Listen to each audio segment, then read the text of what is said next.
সূরাতুল আহজাবের ৩৫ নম্বর আয়াতের মধ্যে এই কথাগুলোকে আরো বিস্তারিতভাবে আল্লাহ তাআলা উল্লেখ করেছেন। ইন্নাল মুসলিমিনা ওয়াল মুসলিমাত, ইন্নাল মুসলিমিনা নিশ্চয় মুসলমান পুরুষ, ওয়াল মুসলিমাত মুসলমান মহিলা, ওয়াল মুমিনিন ইমানদার পুরুষ, ওয়াল মুমিনাত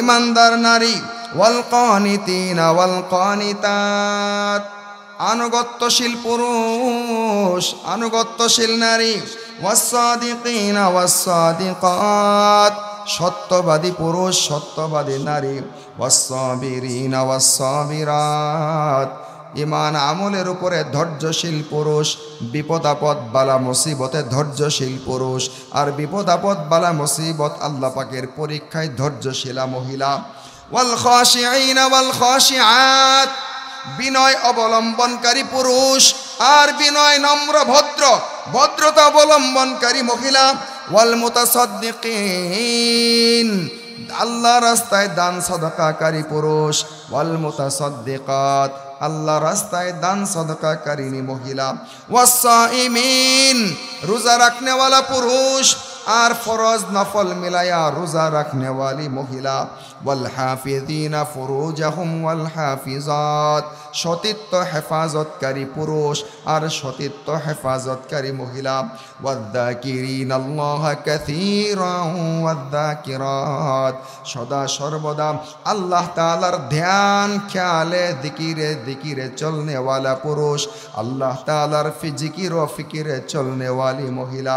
আল্লাহ বলেন আ'আদাল্লাহু লাহুম আল্লাহ তাআলা উভয়ের জন্য প্রস্তুত করে রেখেছেন মাগফিরাতাও ওয়া আজরান আযীমা আল্লাহ তাআলার পক্ষ থেকে তাদের জীবনের সমস্ত গুনাহগুলো ক্ষমা করে দেওয়া হবে। গুনাহ ক্ষমা করার পরে তাদেরকে মহা পুরস্কারের আয়োজন করে রাখা হয়েছে। বন্ধুরা আমার, কি বুঝলেন? আল্লাহ কি বৈষম্য করেছে? জোরে বলেন না। আলাদা আলাদা ভাবে একবার পুরুষের কথা বলেছেন, একবার নারীর কথা বলেছেন। কতগুলো কথা বলেছেন দেখেন, একসাথে বলতে পারতেন।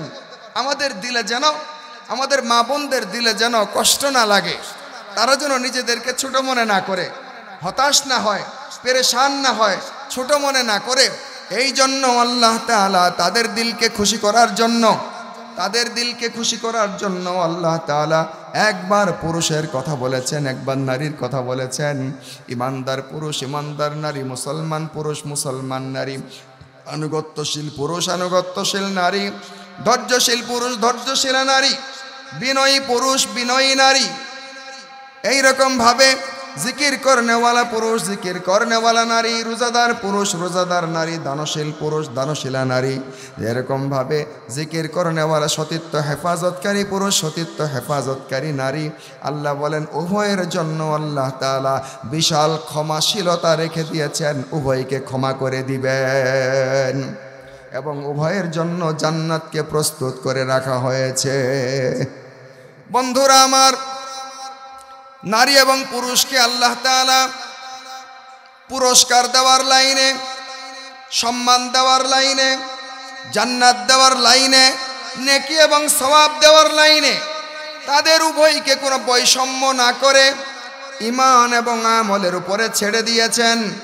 যার ঈমানের স্তর যেই পরিমাণ হবে তাকে ওই পরিমাণ মর্যাদায় তোলা হবে। নারী পুরুষ দেখা হবে না, কে কোন বংশের দেখা হবে না।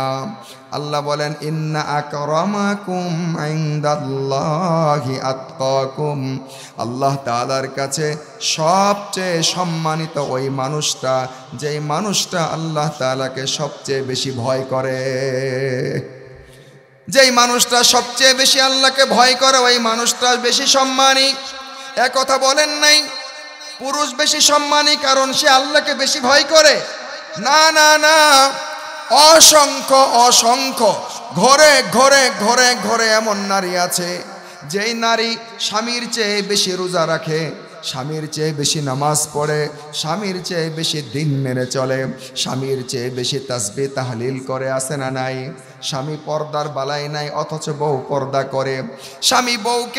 স্বামী বউকে দিনের কথা এই পরিমাণ বলে না অথচ স্ত্রী ফজরের নামাজে যাওয়ার জন্য স্বামীকে তুলে দেয়, হালাল খাওয়ার জন্য উদ্বুদ্ধ করে, হারাম কামাই করতে নিষেধ করে, নিজেরা কষ্ট করে ধৈর্য ধরে অল্পে তুষ্ট থেকে জীবনযাপন করার জন্য নিয়ত করে, তারপরেও স্বামীকে হারাম কামাই করতে নিষেধ করে। এই রকম নারী আছে না নাই? বন্ধুরা আমার, তাদেরকে ডাক মেরে আল্লাহ বলেন, ইন্না আকরামাকুম ইনদাল্লাহি আতকাকুম, যেই বেশি আল্লাহকে ভয় করবে ওই বেশি সম্মানী হবে, যেই বেশি আল্লাহ তাআলার ভয়ে গুনাহ ছাড়বে আল্লাহ তাআলার কাছে ওই বেশি সম্মানী হবে। বন্ধুরা আমার, এরপরেও এই দুনিয়াতে নারীকে কয়েক গুণ বেশি সম্মান দেওয়া হয়েছে। পুরুষের চেয়ে নারীকে পুরস্কারের লাইনেও বেশি অধিকার দেওয়া হয়েছে। একজন নারী মা হিসাবে সম্মান পায় ছেলের কাছে, বাবার চেয়ে মা বেশি অধিকার পায়। এক সাহাবী নবীজির কাছে বলেন, সবচেয়ে বেশি আমার খেদমতের হকদার কে? নবীজি বলেন, তোমার মা। তিনি আবার বলেন, তারপর কে? তিনি বলেন, তোমার মা। তারপরে জিজ্ঞাসা করেন, ইয়া রাসূলুল্লাহ, আমি সবার আগে সবচেয়ে বেশি খেদমত করব কার? নবীজি বলেন, তোমার মার। এরপরে চতুর্থ নাম্বার জিজ্ঞাসা করলে নবী বলেন, তোমার বাবা। এক হাদিসের মধ্যে রয়েছে, আল জান্নাতু তাহতা আকদামিল উম্মাহাত, জান্নাত হলো মায়ের পায়ের নিচে। সুবহানাল্লাহ বলেন। বাবার পায়ের নিচে জান্নাত বলা হয় নাই, মায়ের পায়ের নিচে জান্নাত বলা হয়েছে। সন্তান যদি আব্দুল কাদের জিলানিয়া হয়ে যায়, মঈনুদ্দিন চিশতিয়া হয়ে যায়, হাজী গাজী মুফতি মুহাদ্দিস কাবা ঘরের ইমামও হয়ে যায়, তারপরেও মাকে যদি অসন্তুষ্ট রাখে, মাকে যদি নারাজ রাখে, অবশ্যই অবশ্যই তার জন্য জান্নাত হারাম হয়ে যাবে। এটা আমার কথা নয়, বরং হাদিসের মধ্যে ঘটনা এসেছে, অসংখ্য ঘটনা এসেছে। এই ধরনের ঘটনা এসেছে, ওই যে প্রসিদ্ধ বনি ইসরাইলের জুরাইজ পাদ্রীর ঘটনা, যে নাকি ইবাদত বন্দেগী করার জন্য আলাদা করে একটা খানকা নির্মাণ করেছে পাহাড়ের পাদদেশে। ঘর বাড়ি ছেড়ে সেখানে খানকায় ইবাদত বন্দেগী করে। একদিন মা বাড়ি থেকে এসে তাকে ডাকলেন, এসে দেখলেন নামাজ আদায় করছে। মা বাইরে থেকে ডাকলেন, কিন্তু সে নামাজের মধ্যে মায়ের ডাক শুনে মনে মনে কল্পনা করে, আল্লাহ, আমি তো নামাজ পড়তেছি, নফল নামাজ, মা আমাকে ডাকছেন, আমি কি ডাকে সাড়া দেব নাকি নামাজ পড়ব? নামাজ ভেঙ্গে মায়ের ডাকে সাড়া দেব নাকি নামাজ পড়ব? সামান্য সময় দোদুল্যমান হয়ে সিদ্ধান্ত নিল, না না, নামাজ শেষ করেই মায়ের সাথে দেখা করব, নামাজ ভেঙ্গে মায়ের সাথে কথা বলবো না। মা চলে গেল। পরের দিন আবার আসছে, ঘটনা চক্রে দেখে নামাজ পড়ছে। মা আবার বাইরে থেকে ডাকলেন।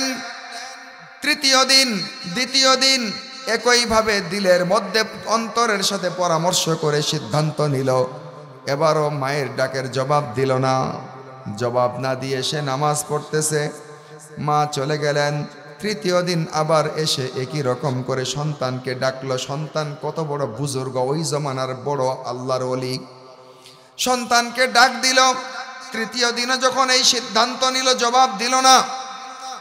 মা যাওয়ার সময় একটা কথা খালি বলে গেছেন, যে তুমি যেমন আমার ডাকে সাড়া দিলে না, আমি তোমাকে ডাকলাম, তোমার যেন এমন ভাবে মওত না হয় যে তোমাকে কোনো একটা খারাপ মহিলা তোমাকে স্পর্শ করার আগে যেন তোমার মৃত্যু না হয়, কোনো খারাপ মহিলার মুখ দেখায়া যেন তোমার মৃত্যু হয়। এই কথাটি বলে চলে গেলেন। কি হয়ে গেল ঘটনা চক্রে? মা তো চলে গেলেন। আল্লাহর এই ওলি সেখানে ইবাদত বন্দেগী করতে থাকলো। কিছুদিনের মধ্যেই কি একটা ঘটনা ঘটলো।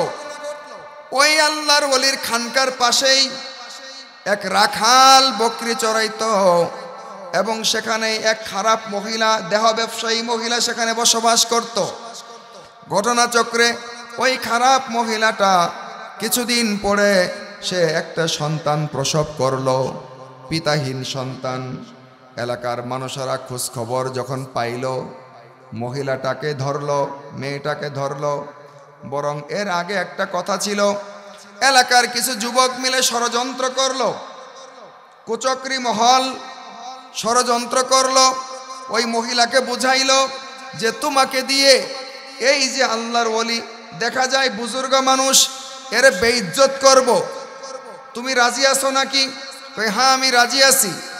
এইরকমভাবে ফুসলাইয়া ফুসলাইয়া মেয়েটাকে দিয়া এরকমভাবে ওই রাখালের দ্বারাই অপকর্ম করাইয়া এরকমভাবে সন্তান প্রসব হলো। সন্তান প্রসব হওয়ার পরে শাস্তি দেওয়ার জন্য সমস্ত মানুষেরা মহিলাটাকে একত্র করলো।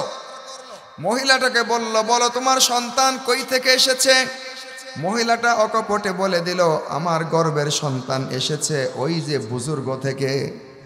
এ কথা বলার সঙ্গে সঙ্গে পুরো এলাকার মানুষ, যুবকেরা রাগে অগ্নিশর্মা হয়ে তার খানকা শরীফ ভেঙ্গে দিল।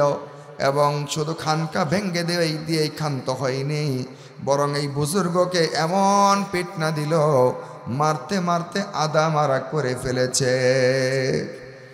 যখন সে মারতেছে এই বুজুর্গ বলে, আমাকে মেরো না, আমাকে মেরো না, আমি আমার অপরাধ বুঝতে পেরেছি। সবাই বলে, ঘটনা কি? নষ্টামি করেছ, আবার সাবুত সাজার চেষ্টা করতেছ। কয় না না না, আমি আমার অপরাধ বুঝতে পেরেছি, কি কারণে আমার এই দশা। কয় তুমি মহিলাটাকে হাজির করো, বাচ্চাটা নিয়ে হাজির করো। সমস্ত মানুষের মধ্যে মহিলাটাকে বাচ্চা নিয়ে হাজির করা হলো। এবার ওই বুজুর্গ মহিলাটাকে এরকম সামনে নিয়ে বাচ্চাটা যখন কোলের মধ্যে, বাচ্চাটাকে জিজ্ঞাসা করলো, এই বলো, আল্লাহর নাম নিয়ে বলো, তোমার বাবাকে, তোমার জন্মদাতাকে। ওই ছোট্ট কোলের শিশু থেকে আওয়াজ বেরোয় আসলো। এটা হলো মুজিজা, কারামত ছিল। আওয়াজ বেরিয়ে আসলো, আমার জন্মদাতা বাবা হলো অমুক রাখাল। এটা বুখারীর ঘটনা, বুখারী শরীফের ঘটনা, এটা কিচ্ছা কাহিনী না। আল্লাহর নবী সাহাবাদেরকে ঘটনা শোনাইছেন, এটা বনী ইসরাইলের ঘটনা। তো বলে যে আমার জন্মদাতা বাবা হলো অমুক রাখাল। এরপরে সবাই রাখালকে ধরে আনলো। সবাই যখন প্রেসার ক্রিয়েট করলো, রাখাল তার সত্যতা স্বীকার করলো এবং মহিলাটাও ষড়যন্ত্রের কথা স্বীকার করে নিল। এরপরে বুজুর্গের কাছে মাফ চায় আর বলে, আপনি যদি চান আপনার ঘরটাকে আমরা অত্যন্ত দামি জিনিস দ্বারা নির্মাণ করে দেব এবং আপনি আপনার ঘরের মধ্যে আবার আগের চেয়ে বেশি ইবাদত করতে পারবেন। বুজুর্গ বলে, না, আমার ঘরটা আগে যেরকম ছিল তেমনটাই বানিয়ে দাও, কিন্তু আমাকে যেই পরিমাণ পিটাইছো এটা তো আর ফিরাইয়া নেওয়া সম্ভব না। বন্ধুরা আমার, বলেন তো দেখি, আপনাদের কাছে প্রশ্ন করি, মা যখন সন্তানকে ডাকতেছিল, সন্তান কি হারাম কাজে লিপ্ত ছিল? কথা বলে না। সন্তান কি হারাম কাজে লিপ্ত ছিল? না না, সন্তান ব্যক্তিগত দুনিয়াবি কোনো কাজেও লিপ্ত ছিল না, বরং সন্তান নফল নামাজের মধ্যে লিপ্ত ছিল। ও বন্ধু, বোঝার বিষয়, একটা হলো সন্তান সাধারণ মানুষ না, সাধারণ দিনদার না, ওই জমানার আলেম ছিল, ওই জমানার বুজুর্গ ছিল, ওই জমানার পীর সাহেব ছিল। পীর সাহেব হওয়ার কারণেই তো খানকা বানাইয়া ইবাদত করতেন। এত বড় বুজুর্গ হওয়ার পরেও, এত বড় আল্লাহর ওলি হওয়ার পরেও, আবার নামাজের মধ্যে লিপ্ত থাকার পরেও মায়ের ডাকে সাড়া না দেওয়ার কারণে মায়ের একটা শব্দ তাকে দুনিয়াতে গজবের মধ্যে ফেলে দিয়েছে। ও বন্ধু, এই দুনিয়ার মধ্যে অসংখ্য সন্তান আছে এমন যারা নাকি দুনিয়াতে বিপদ আপদ বালা মুসিবতে পড়ে যায়, অ্যাক্সিডেন্টে পড়ে যায়, মালের ক্ষতি হয়, জানের ক্ষতি হয়, সন্তানের ক্ষতি হয়, বউয়ের ক্ষতি হয়, মামলা মোকদ্দমার মাসের পর মাসে ঝুলতেছে। কথা বলেন ঠিক কিনা? অনেক মানুষে তাদেরকে ক্ষতি করতেছে। আল্লাহ যদি দুনিয়াতেই কোনো একটা মুসিবতের কারণ যদি জিব্রাইল দিয়ে দেখাইয়া দিতেন, তাহলে শতকরা 90% কারণ বেরিয়ে পড়তো পিতামাতার নাফরমানি করার কারণ, মানুষকে জুলুম করার কারণ। কই থেকে বললাম?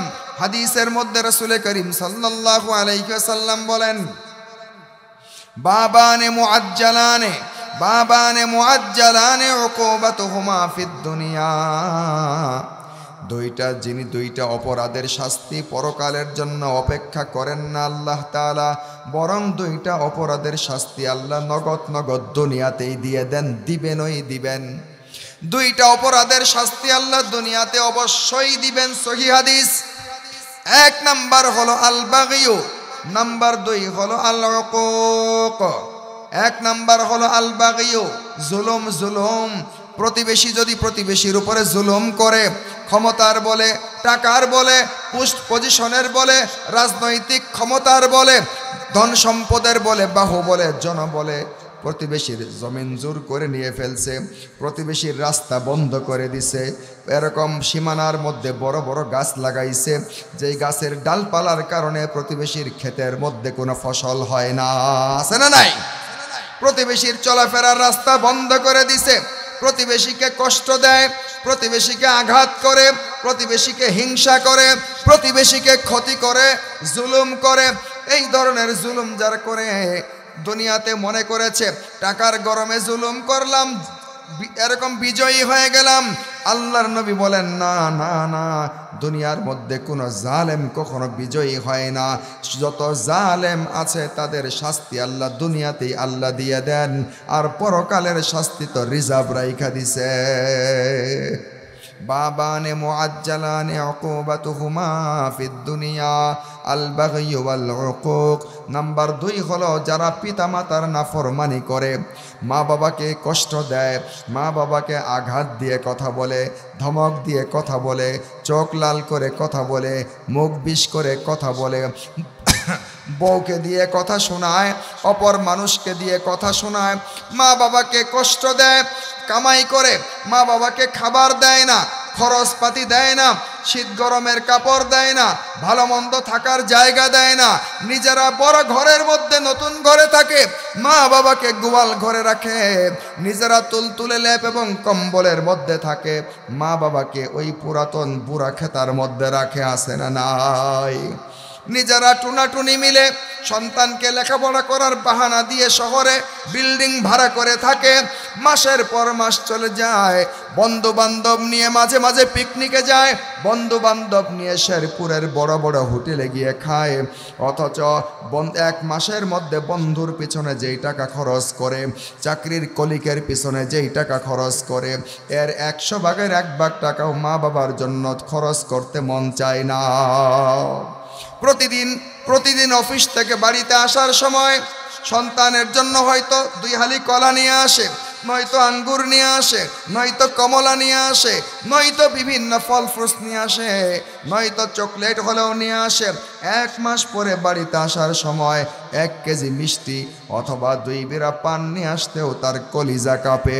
এই সন্তান কোনোদিন দুনিয়াতে সুখে থাকতে পারে না। আল্লাহ তাআলা লক্ষ টাকা উপার্জন করার পরেও সন্তানের ঘর থেকে মুসিবত দূর করবেন না।